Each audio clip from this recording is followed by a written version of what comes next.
সাঁকোর বদলে সেতু। কাঁসাই নদীর উপরে তৈরি হবে সেতু। পশ্চিম মেদিনীপুরের ডেবরা থেকে দাসপুর, কাশপুর এবং ঘাটালে যাওয়ার জন্য এবার পাকা সেতু। সেতু তৈরির জন্য জমি অধিগ্রহণের কাজ শুরু।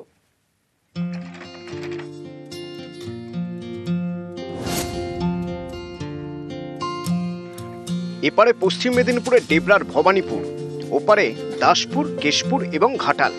মাঝখান দিয়ে বয়ে গিয়েছে কাঁসাই নদী, অনেকে ডাকেন কংসাবতী। এই নদী পারাপারের জন্য কোনো ব্রিজ নেই, ভরসা সাঁকো। এবার নদীর উপরে তৈরি হবে পাকা ব্রিজ। জমি অধিগ্রহণের প্রক্রিয়া শুরু করে দিল সেচ দপ্তর এবং পূর্ত দপ্তর। উপকার তো অনেকটাই হবে মানুষের। বর্ষাকালটায় প্রচুরই অসুবিধা, পারাপারের অসুবিধা। মানে আমরা সবজি চাষ করি, মাঠ থেকে সবজি নিয়ে তাড়াতাড়ি যেতে পারি না হাটে, নৌকার জন্য অপেক্ষা করতে দেরি হয়। তাই জন্য ব্রিজটা হয়ে গেলে আমরা তাড়াতাড়ি মানে সবজিটা ছাড়তে পারবো মার্কেটে। সরকার বিডিও সাহেব আর বিএলএ সাহেব বলেছেন যে বাজার যা এখন বিক্রি হচ্ছে তার 1.5 গুণ দাম দিবেন, এতে আমরা সম্মতি দিয়েছি। কাঁসাইয়ের ওপর সাঁকো, এই সাঁকো দিয়ে ঝুঁকি নিয়েই চলে যাতায়াত। বড় গাড়ি যায় কয়েক কিলোমিটার ঘুরে, এতে সময়ও বেশি লাগে। স্থানীয়দের দাবি পাকা সেতু তৈরি হলে সুবিধা হবে, সময়ও বাঁচবে, উপকৃত হবেন কয়েক হাজার গ্রামবাসী।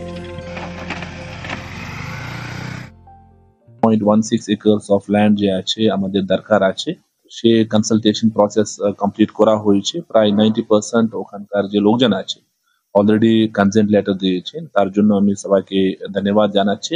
আমি আশা করছি কি এই কাজ যে আছে ইমিডিয়েটলি স্টার্ট হবে। ডেবরা থেকে দিগ্বিজয় মাহালি, নিউজ 18 বাংলা।